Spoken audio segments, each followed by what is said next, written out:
Ndabasuhuje ndizera ko muri amahoro abakurikiye One Vision Rwanda TV tugarutse kugira ngo tuganire ku makuru anyuranye aba ahari tuyaherekereshe ubusesenguzi. Nitwa Jean de Dieu Ntakirutimana ndi kumwe na Semugeshi Bayingana na amahoro. Jean de Dieu urakoze kumikaze mu kiganiro reka nizere ko nawe uri amahoro nabyo twifuriza abakunzi ba One Vision Rwanda TV ariko tunabakangurira reka duhere kuri mobilisation gukora subscribe nibwo buryo bwonyine butuma uruko dushyizeho ikiganiro baba mu bambere kigeraho cyane ko mu minsi isanzwe y'akazi ndetse na weekend nakabuza rwose turari kugira ngo tubazengurutse isi duhereye iwacu ariko no mu bindi byerekezo twebwe twizera ko imibanire y'ibihugu n'ibindi kandi nta nubwo ariko tubyizera gusa ni nako kuri imibanire y'imigabane n'indi bigira ingaruka zikomeye cyane ku buzima bw'abantu twebwe abantu yewe abantu basanzwe mwebwe muri mu murareba ibyo turimo turavuga ingaruka rero nubwo bavuga ngo bona bavuze bibi gusa ariko hari ukuntu bavuga ngo ingaruka nziza n'ingaruka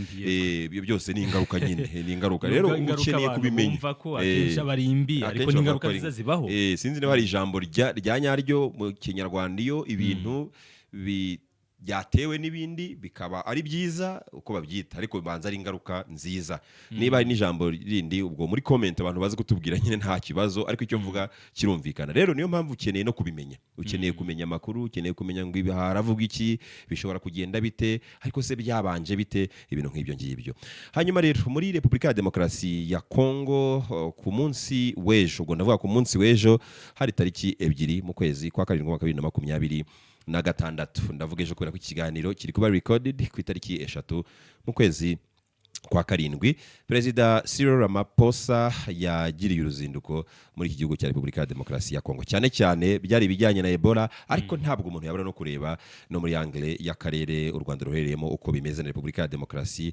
ya Kongo umubano w'u Rwanda na South Africa ejo nduherutse kuvugwa ko ngo unaguwe kunagura ngira ngo urabizi unaguwe bongeye gushyiramo bugi ariko kandi wari umaze iminsi uri mu gatotsi cyane cyane kuva muri za 2018 na gatatu bigiza ubwo byatangiye ubundi kuvata bombeki yava muri office yakazaho Montlane muri office rwose bona ko iby'umubano w'u Rwanda na Afrika y'Epfo haje magatotsi ni byabindi yewe biza no kugeraho biburutotsi yego mu mezi ashize n'amezi tukora amezi kuko ushatse bavuga 2013 burya cyane cyane kubwabwo kuri kiriya gihe cya M23 ya mbere nindi wari uri muri presidence di ntiyabasari Jacob Zuma ariko ndanavuga n'igihe byakomeye cyane ubwo bakaregeya na Kayumba Nyamwasa ibyo byose ntabwo umuntu yabura kubirekoringa ngo arebe ngo se bimeze bite ariko rero mbere yaho ngaho turaza kuza kuri uruzinduko rwa Perezida Cyril Ramaphosa muri Kinshasa ciye ku kibuga cy'indege cya Njiri kibuga mpuzamahanga kiri hari Kinshasa turabwira ko nyuma mu kanya gato ntabwo twabura kugaruka kuri kese nabonye mu majyaruguru y'u Rwanda mu karere ka Musanze mu karere ka Musanze abantu bahagenda bazi Goyiko ni nyubako nini cyane irimo n'isoko rya Musanze ngira ngo nicyo gikorwa gikomeye cyane kirimo ibindi biza byunganira harimo amabanki harimo iki ariko noneho abantu ku munsi w'ejo bagize gutya inzego z'ubuyobozi zinyuranye barabwira bati ntimwinjira yaba ari abacuruzi yaba ari abaguzi yaba ari iki barabwira bati ntabwo mugomba kwinjira hanga bati kubera ikizi urinjira hanga uko watweretse ko wishyuye mutuelle de santé umusanzu usabwa ni mutuelle de santé rutse kuvugururwa umusanzu kurwa ku mafaranga wariho kubera impamvu zinyuranye Rwanda rwatangaje binyuze mu nzego zinyuranye ko services z'ubuvuzi ziyongereye mutuelle de santé yishyura n'ibindi nk'ibyo ngibyo bijyanye n'igiciro kigeze cyangwa economy uko imeze ibyo n'indi ngingo ariko noneho uburyo abantu bakora mobilisation ngo abantu bishyura ubwisungane mu kwivuza Semuge ubona ko haracyarimo ikintu kimeze cy'ikibazo byaba byiza duhereye ku butumwa bw'akarere ka Musanze ndebere neza rwose nubugeraho dusome dukotinga ibyo bavuze tubone ibitekerezo kuko ibiri gukorwa cyangwa se ibyakozwe abatanze amakuru hariya n'ubutumwa bundi bwaherekeje nyuma yaho n'iby'akarere kavuga biratandukanye. Akarere karavuga ko ari mobilisation isanzwe, ariko umuntu akibaza mituelle de santé igihe imaze mu gihugu rwose mpamya ko n'umwana muto nta muntu utazi mituelle de santé ni terme imenyerewe cyane, ashobora kuba atazi byimbitse ariko nayoboye ko ifasha abantu kwivuza. Yego,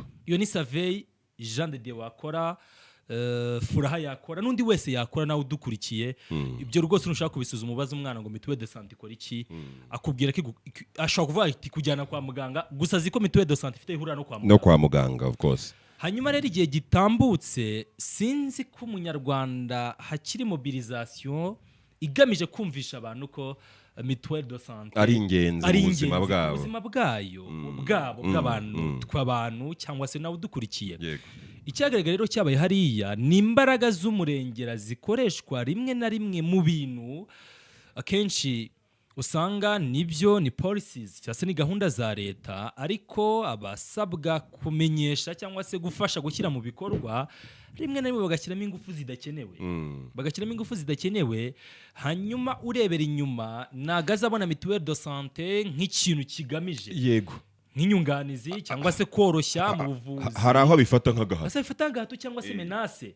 Niba ugeze aho ufungira umuntu imirimo abakora muri rasoko yagoye ko nimwe mu nyubako izwi cyane Musanze, nta umuntu rwose wagenze Musanze cyangwa se uhumva ni azigoyiko goyiko rwose ni nyubakazi. Icyo gihe rero ya polisi ishobora kugaragara nk'igitutu, ngira ngo ubutumwa niba bugezeho tariki 2 bamaze kwandika mu kwezi kwa 7 uyu mwaka turimo 2026 hari saa 4 z'igitondo.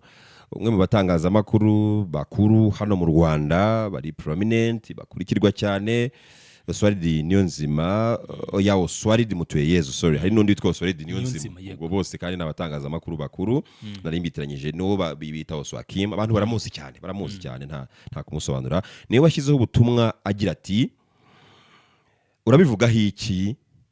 Umuturage ati mwavuganira abantu bakorera n'abagenda Musanze mu nyubako ya Goyiko, ubu yafunzwe ntawinjiramo atarishyura mituweli. Uwo muturage ngo yakomeje abwira uyu mutangazamakuru cyangwa uyu munyamakuru biterwa no gushaka kubivuga ati kandi ntiwabona yo kuyishyura, ubwo ngira ngo aravuga mituelle de santé utakoze. Nuko umuturage yavuze, ubwo ni kote. Hanyuma rero akarere ka Musanze ntikazuyaje saa 6:15 n'ubundi the same day ku itariki 2 mu kwezi kwa 7. Yes, kati mwaramutse neza ni kuri hando ya X, aho ubutumwa turi kuvuga bwose nubwo kuri X iriya yahoze yitwa Twitter. Mwaramutse neza, ubuyobozi bw'akarere mu nzego zose kuva ku karere kugera ku isibo turi gukora ubukangurambaga mu tugari no muri santere z'ubucuruzi ngo bishyure mituweli. Ahahurira abantu benshi turi kubanza kubigisha tukabakangurira kwishyura mituelle de santé bagahita bajya mu kazi kabo mu buryo butaziguye cyangwa buziguye buri indirect. Mu buryo buziguye akarere karemera ko kahagaritse abantu ibyo bari barimo. We urumva mu gitekerezo n'uburyo buziguye. Yes, barahakana okay, ariko guhagarika abantu byabayeho ntibabihakana. Yes, guhagarika abantu byabayeho ngo umwanya ngo mutongo bakajya ngo mu kazi kabo. Ni ukuvuga ngo partly baremera ibyo uyu muturage yavuga partly ku gice kimwe. Yego, ariko si impamya ko akarere n'ubundi PRO w'akarere cyangwa w'ahandi w'icyakora no kurinda isura y'icyo kigo ashinzwe inozabubanyi n'itangazamakuru n'ibindi. Ni ukuvuga ngo ntushobora ku expectinga ko akarere kandika ngo yego nibyo twafunze isoko, twafunze inyubako ya Goyiko. You can't see that. Ntushobora, usibye n'akarere n'ahandi, yewe niyo kaba ari akagari ntibashobora kujya ku karubanda ngo bandike ngo yego nibyo twafungiye umuturage mu kagari. Ntushobora kuzabibona. Ariko partly je kuntu mbibona ku ruhande rumwe akarere karadmitinga ko kabujije ibikorwa uko bisanzwe bigenda hariya kakavuga ko kigamijwe ari gukora mobilisation ubukangurambaga abantu bishyure mituweli no rero uvuga ngo ari ku bantu muri 2026 mituweli de santé yarashyizweho kera imyaka ibaye ushobora gusanga no gukora muri za 20 imyaka iri muri za 20 haracyari abantu bakikishwa ngo mituweli de santé ni nziza. Icyo nicyo kubanza kurebaho niba bahari cyaba ari ikibazo, ariko niba badahari abantu bose bakaba bumva ko mituweli de santé ari ngombwa mu buzima bwabo bitewe n'akamaro kayo kandi koko ni ngombwa, bakaba babizi ariko bakaba batari bishyura, bikaba bigeza kuri uru rwego, bivuze ngo harimo ikibazo. Abantu bareba ngo ni iki ahubwo umuntu arabizi ko kunywa amazi ari byiza ariko ntayanywa, ukageza aho uza kumubwira ngo ariko uribuka ko kunywa amazi ari byiza, ni ikigereranyo nakoze ntaba arimo ikibazo. Reka mureke imibare itangaza, imibare irerekana ko mituweli de santé cyangwa se ubwisungane mu kwivuza bwa mbere byatangiriye mu Rwaseri byari prefecture Byumba, Kabutare ndetse na Kabgayi byari mu 1999. Bibiri kane nibwo guverinoma yexpandinze hafi mu gihugu hose. Reka tubare bibiri kane nibwo. Okay, tuvuge 2004. Umva ni imyaka 20. Imyaka 20 ubu umunyarwanda aracyumvishwa umumaro wa mituweli de santé. Ikiri hano ndi kubona ni iki? Hari impande ebyiri zombi kandi imikoranire ibikenewe inzego z'ibanze n'umuturage, iyo companionship ibikenewe, ariko uburyo bikorwamo no kuzitira abantu, kuko niba ari inyubako harimo possibility y'abakora muri iyo nyubako n'abaza kwihahiramo, kuko ni isoko cyangwa se harimo n'izindi serivisi umuntu yakenera. Nuza bigaragara ko utishyuye n'uri buze kwinjiramo, ku muntu ukeneye serivisi wo ngo ni ikibazo ntabwo ari buze kuyibona. Umuntu ukorera muri iyo soko hawe ashobora no kubonera ubwo bushobozi bwanamufasha kuyishyura nubwo nayo ibibazo birimo muri mituweli. Yego, twemeranye ko bitarakemuka. Haracyari umugabane munini w'abantu bakireklama ibi biciro bishya by'aba updated cyangwa se byashyizweho bikuwe ku musanzu warusanzwe, aho bamwe bareklama ko rwose umusanzu baremereye. Kandi ngira ngo hari icyo guverinoma yabivuzeho, hari n'icyo n'inzego zindi zigenda zibivugaho, gusa n'ibirahabwa umurongo ngo kubyo babaza umuntu akavuga ati ndabona biri kugana hano. Yego, ni transition nyine ikiri mu tubazo twinshi. System arabakubwira ko muri system akirimo ibibazo, nayo mafaranga ari ku mugabane munini baragaruka ku kintu cyuko abaremereye. Yego, arabaremereye aho bamwe rwose badatinya no kumvikana mu bitangazamakuru bava ko bagiye gufata riske mituweli bakayihorera, atari uko batazi umumaro wayo. Ibyo tutabashishikariza, ariko ntitwanakwirengagiza ko hakirimo utwo tubazo tumeze dutyo, tw'umuntu uvuga ko umusanzu ari munini bitewe n'ubushobozi bwa famiye. Igihari nabonye ari Musanze rero Jean de Dieu, mbere yuko twisubirira hakurya mu baturanyi. Yego, iyi ngeso yo gufatirana, kubuza abantu imirimo cyangwa se gufatirana umuntu kuri serivisi runaka aje kukwaka, hari naho bafatirira imitungo, amatungo, ihene n'ibindi mu byaro birahaba. Icyo kintu kirahari. Ibi bintu nisinzi niba biri mu maboko cyangwa se muri box mu mbago za Minaloc. Niba biri mu mbago za Minaloc niho biri, of course niho biri. Minaloc mugira icyo mukora kuri iyi case, biri mu mbago zanyu. Ntago ari ngombwa ko umuturage umutungo ufatirwa kugira ngo yumvishwe polisi. Icyari icyo gitekerezo, umushinga runaka, programme ya guverinoma ishobora kugaragara nka menace. Kubera iki? Imbaraga z'umurengera ziri gukoreshwa na bamwe mu nzego z'ibanze, bigahindukira wa muntu akabona nka threats aho kugira ngo bize ari programme ze kumworohereza ubuzima. Ariko se mu gihe akaba wakubwira nanone ngo ese ntiwasanga hari abantu bashobora kugendera kuri icyo kintu cyo kuvuga ngo umuntu ntakwiye kubuzwa akazi, ntakwiye gufatirirwa ibye, bakaba ari aho ngaho. Kandi amategeko ateganya iki, cyangwa se amabwiriza ari kuri mituweli de santé ateganya iki kugira wenda abantu babashe kubyumva? Ntabwo mituweli de santé mu by'ukuri kuyishyura ari agahato, nubwo buri wese asabwa gutanga uwo musanzu. N'abagiye bagaragaza, hari n'abayishyura rwose imisanzu imyaka 2, 3, 4, 5 igashira ativuje, ariko ujye umenya ko babwita ubwisungane. Hari undi muntu yunganiye uri Nyamagabe, ari hano Nyarugenge, wowe wayishyuye nuyakoreshe araza gufasha abandi, kuko nawe urebye neza ikiguzi cy'ibyo uhabwa n'amafaranga wishyura, ibi uzabibwirwa abantu bafite abantu baba mu bihugu byo hanze cyane cyane mu Burayi.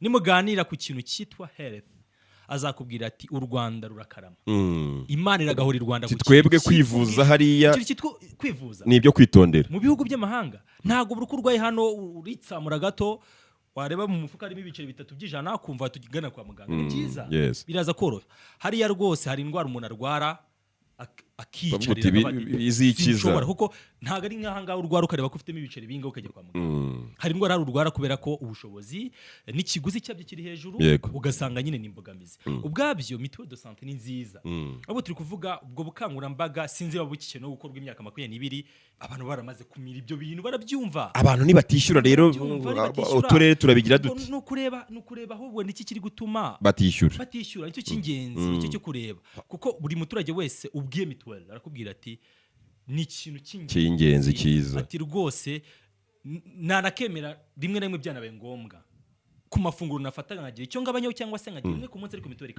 nukaza umumaro wayo ariko nakoreshwamo izo mbaraga urabujijwe umurimo none nagace kari cyane ku bukerarugendo abantu batugenderera bose ntabwo bagenzwa na kamwe bishobora no gutanga ishusho itari nziza ku ruhando mpuzamahanga kuri abadusura ujya ubona abadusura bagenda bibita cyane ku bitagenda bakareka bashyiramo imbaraga so ni ikintu cyo guha umwanya no kwitondera Minaloc ibi bintu igomba kubyitaho ubundi mituelle de santé uburyo nyine kwa impamvu yitwa mituelle cyangwa mituweli mituelle ufatanye n'iki buri amafaranga twishyura nta nubwo ahagije habe namba abantu bakoresha mituelle kubera ko kwa kundi buryo uzajya kumva umuntu ngo yaciwe amande wenda atwaye arenze umuvuduko bamuca amande uri polisi y'u Rwanda hari igihe kigera gitegetswe ni mu itegeko bari niba bishyura buri kwezi bakishyura amafaranga runaka percentage runaka y'amafaranga yavuye muri ibyo bikorwa nk'ibyo ngibyo hari igihe kigera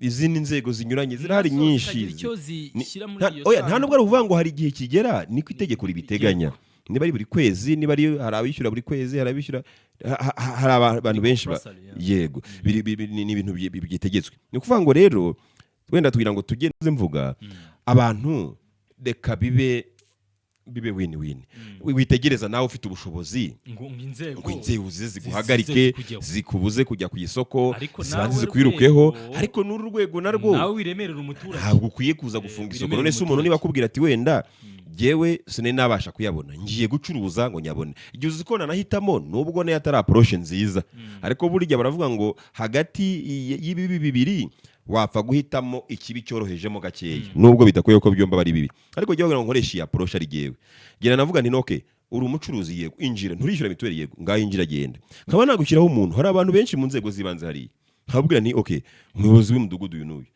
daso simbizi wari we wese yarebwa ngwino tuguhaye tashe yo kumara wenda amasaha 3 hafi y'uyu muntu hanga acuruza tukabibona ko yacuruje yungutse bakiriya baje tukabwira rero uyu munsi uracuruje bagomba kwishyura 50 n'urugero bya mituelle de santé uyu munsi ntitubona wayinjiza nyabona ibindi wari wayapangiye byihanganire duhemo kimwe cya kabiri duhema 25 kuko wacuruje twabibonye naho se n'umufunga aje gushaka amafaranga noneho uramufungiye ntagiye kuyashaka kandi noneho uri kumusaba amafaranga mituelle nabonetse n'izindi dépenses z'ubuzima nazo ntacuruje ngo azasore nuvuga ngo wisha ibintu byinshi cyane kandi hari approach zindi nyinshi zashobora gukoreshwa so nibyo ngibyo rero muri Musanze ubwo abantu no mu tundi turere n'ahandi hose ubwo nuko ari case study kubera ko ari byo byabonetse ni Musanze n'ahandi bibayo ariko rwose umuturage ishyura mituelle wikunze niba uyafite niba utarayabona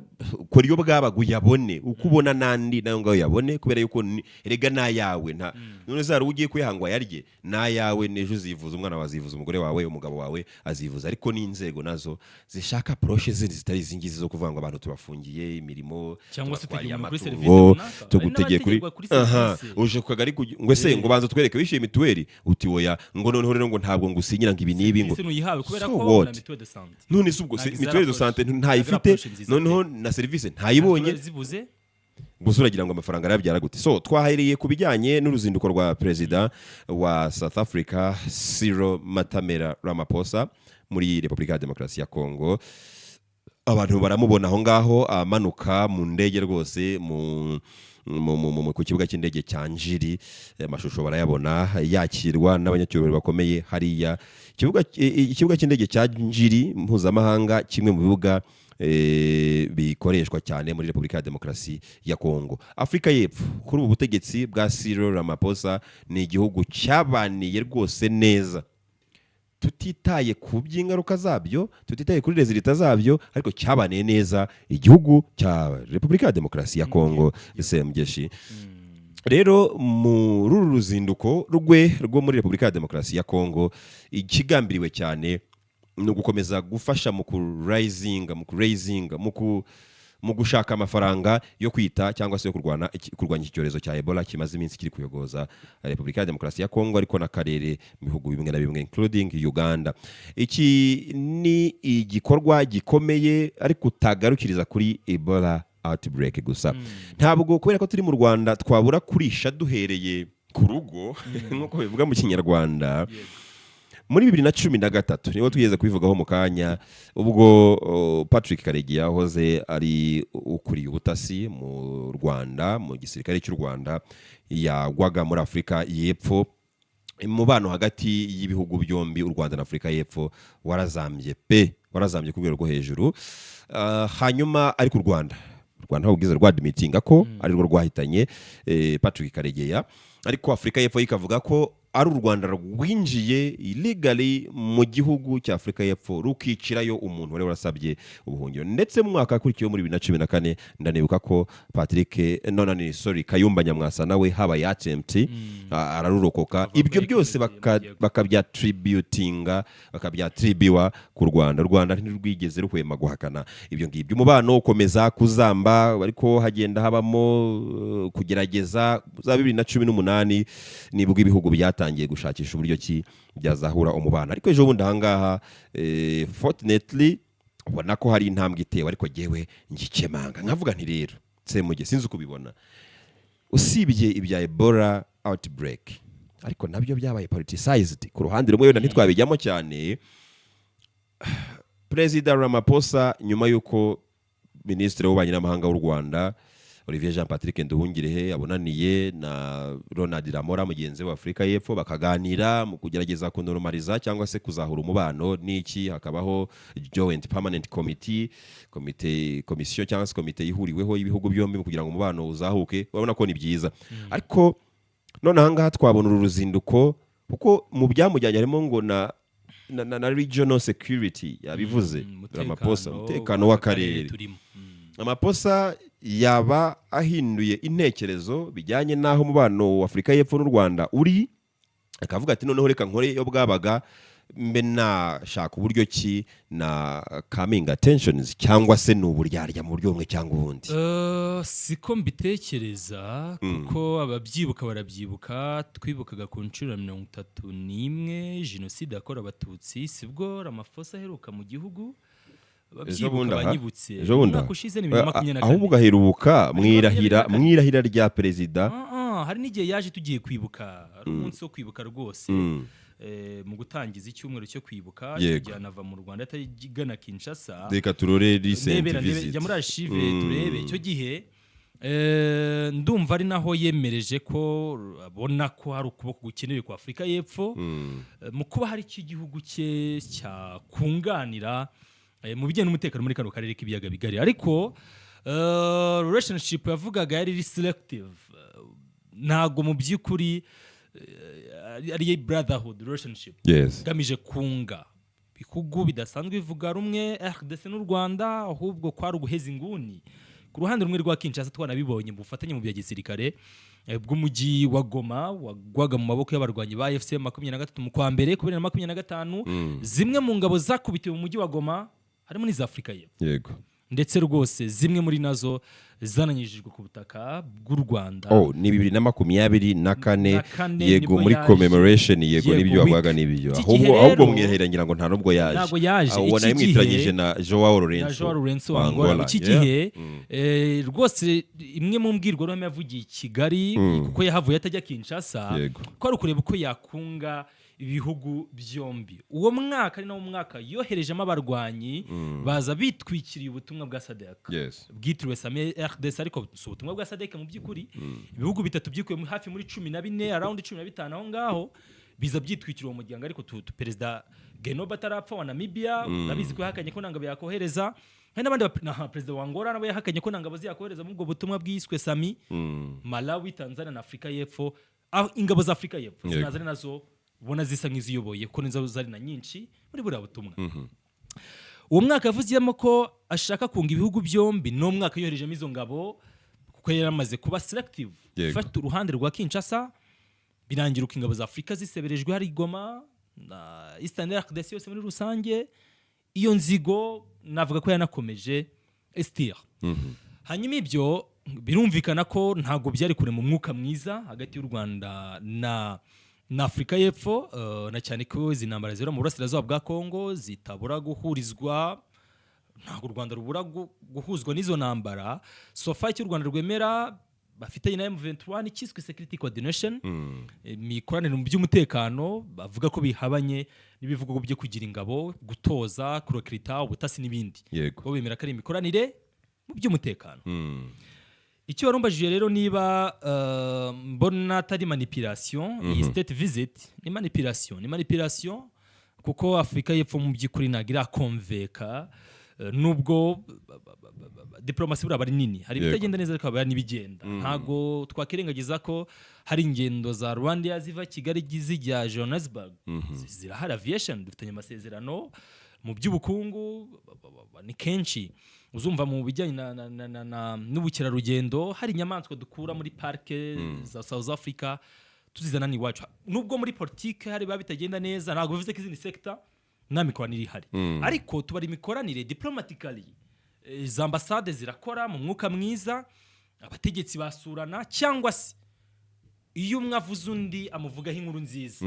Ariko sofa simamye ijana kuri ndi ko mu bitabo by'inkuru nziza u Rwanda rwakandika Afrika y'Epfo yagaragamo inshuro zirenze 2 cyangwa 3. Iki cy'amateka yavuba ngaho agaragaza. Hanyuma rero wabisobanuye neza icyo yamugenzaga ni Ebola nk'inshingano afite kuri ubu ngubu mu muryango wa Afrika yunze ubumwe. Ebola ni case ni imwe mu ndwara zihangayikishije cyane, byitwa fatality rate, urwego yica kwicaho bitewe n'abantu yafashe. Ebola babara kiri muri 70%. Ni mu ndwara mbi cyane mu isi. Nuvuga ngo kumuzanira ngo mu bantu 100 yafashe 70 bashobora gupfa. So ni indwara mbi cyane. So far imibare ndumva igeze muri 300 hafi na 30 around abimaze guhitana. Case ziri confirmed ni 1,000 hafi nazo na 200. Urumva ko ni indwara mbi.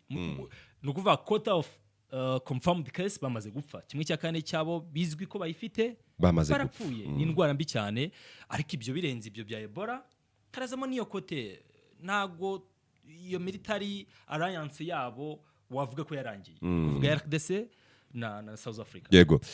Hakaba ikindi mise nibaza, ngira ngo numve view yawe kuri byo. Iyo urebye mu bihugu byari TCCs cyangwa se Troops Contributing Countries nko babiyita, muri SAMIDRC, iyi mission ya SADC muri RDC burasirazuba cyane cyane bw'icyo igihugu, u Rwanda rwo rwanabonaga ko ari bumwe mu buryo bwo gushaka kurwendereza cyangwa kurutera kurugabaho ibitero, cyane ko byanabaye hari Gisenyi akiri mu nshingano.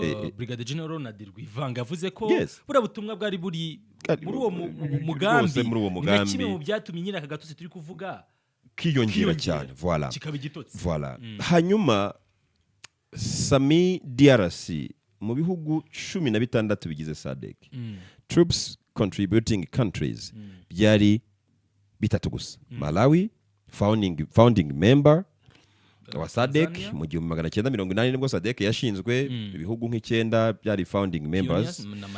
Malawi irimo, Tanzania burana yiri muri Republic ya Tanzania. Ibyo bihugu ko ari 2. Hanyuma hazaho Afrika y'Epfo, navuga ko nubwo yajoininze nyuma muri 1994, burya yatinze kujoininga muri 1994. Nabwo ariko kubera kwa kwishyira hejuru complexe de superiorité, bavuga bati twebwe turi igihugu gikize turakomeye, nta mpamvu yo kujoininga utu duhugu turi aho ngaho, ariko nyuma baza kuva kwizima barajoininga. kiba igihugu cya gatatu kuri ubu nacyo kiri powerful rwose muri SADC, kiba igihugu cya gatatu cyahisemo kohereza ingabo, ibindi bihugu bigira bitya baravuga biti twebwe oya ntabwo dushaka kujya muri ibyo ngibyo. Muri ibyo bihugu ko ari bitatu byabaye TCC cyangwa se Troops Contributing Countries, bibiri nyuma y'izi insida zabaye mu burasirazuba bwa Repubulika ya Demokarasi ya Kongo, kugeza ubwo u Rwanda runarashweho, u Rwanda ndetse Afurika y'Epfo. Rudzani Mampwana ni umugaba mukuru w'ingabo za Afurika y'Epfo, bari mu nteko ishinga amategeko bamubaza bamuhata ibibazo bati ni gute agahugu nka kariya akadomo kadukubita kakaduhinzira tugataha n'iki. Yagezeho we anavuga ko ngo u Rwanda ngo rwabasubije, ngo rwabarasheho, ngo bakagira bamanika n'amadarapo y'umweru n'iki, mu kuvuga ngo kera twaravuga ngo ni horime susubize umuntu ubize, abantu bavuga ngo horime utwana dukina, ruvuga ngo ni oleme, ruvuga ngo amaboko hejuru twayamanitse, kugeza aho Afurika y'Epfo n'abandi bo muri Samidarasi bamanitse amaboko. Icyo kintu rero ngira ngo mbwire icyo gitekerezaho. U Rwanda rwasuye Tanzania, nicyo ngira ngo nuko nari aho hirya hose. Rwanda, perezida w'u Rwanda Paul Kagame yasura Tanzania ejo ndangabara bizuruzinduko rwose rwejo ndangabara ruzi, aho yise perezida Dr. Samia Suluhu Hassan his sister.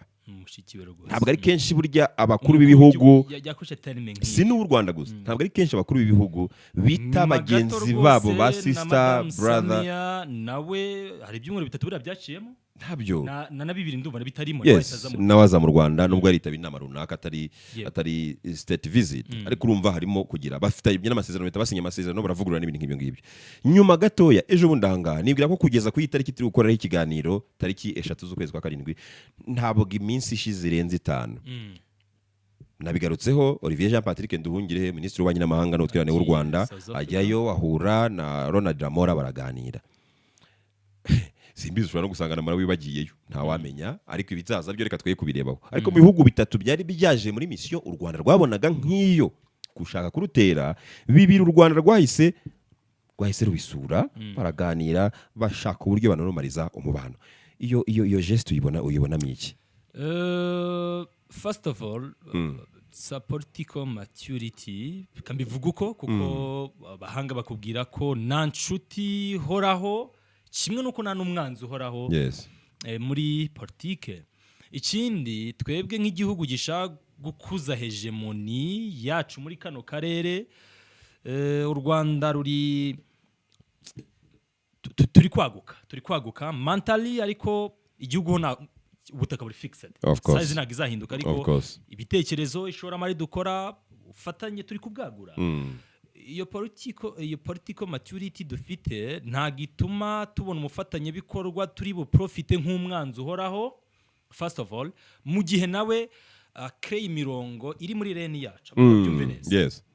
Kuvuga ngo as long as ibyo twise forbidden lines nta muntu birenze, uwo muntu dushobora kujyana nawe relationship. Sindi kubivuga nk'umuntu umutegetsi w'umuyobozi w'iki, kubivuga nk'umusesenguzi, ariko nk'umunyarwanda uri concerned cyangwa se unakurikiranira hafi buri bimwe dukora hano.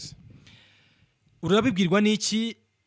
Nitwe gihugu ku mugabane wa Afurika, unyibutse niba nibeshye, buri munyafrika wese rwose within 30 days wemerewe kuza ukagira icyo ukora. Turi kimwe muri ibyo kuko hari n'ikindi ejo nigizereze kubikora. Oya ntabwo ari twenyine rwose, hari n'ibindi. Ibyo mu minsi yashize numva ari Nigeria nayo bishoboka, turi mu bihugu cyangwa se byateye intambwe ya mbere bitari byinshi, yego byateye iyo ntambwe yo gufungura amarembo. Ibi rero turi kubikora kubera ko dushaka kwagura hegemoni, turashaka nyine kuba igihugu. Nujya kureba mu mibare ya IMF cyangwa se World Bank urasanga ubukungu bwacu ufite ukuntu bwihuta kandi bishimishije. So mentalite yacu nk'abanyarwanda ndetse n'abatuyoboye, turangajwe imbere na nyakubahwa Perezida Paul Kagame, muri mentality yacu it's better tugumye aho turi, ariko bikarushaho duteye imbere, ntago gusubira inyuma birimo.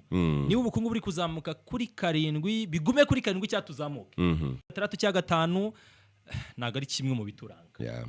So iyo move nk'iyo kuguma iyo discipline isaba byinshi kimwe muri ibi ngibi turi gukora yes. nahoze mvuga ko Rwandair irafungura amarembo ikajya Johannesburg turi gusinya amasezerano afungura ibyambu hano turi landlocked countries kuki se dufunga umutwe ku gihugu gikora ku nyanja ngari nk'Ubuhinde imwe mu nyanja bavuga ko nduba ni ya mbere ikorerwa mu bucuruzi mpuzamahanga ni opportunity nziza kuri Tanzania. Malawi nayo ku mugani nago twabari bitaraba ariko nkurikije nyine iyo maturité politique dufite mba mbona twite gukora buri kimwe cyose as long as ibintu bikiri in our reign za forbidden lands twasetinze zitarava. So nicyo navuga ko ingingo kandi Afrika y'Epfo nayo urabona ko hazamo ko koroshya nta mwanzi uhoraho ntago uzagira umwanzi mpaka oya hazamo ibintu byo koroshya mugakorana as long as ibintu bikiri in your control. Something to retain nuko ubiyita maturité politique cyangwa se political maturity ariko igira imirongo runaka red lines urazirenga birakomerera nabi. Dusoreje kino kiganiro ndabashimiye mwese mwadukurikiye se mugesho wakoze cyane Jean de Dieu dusubire mu bindi.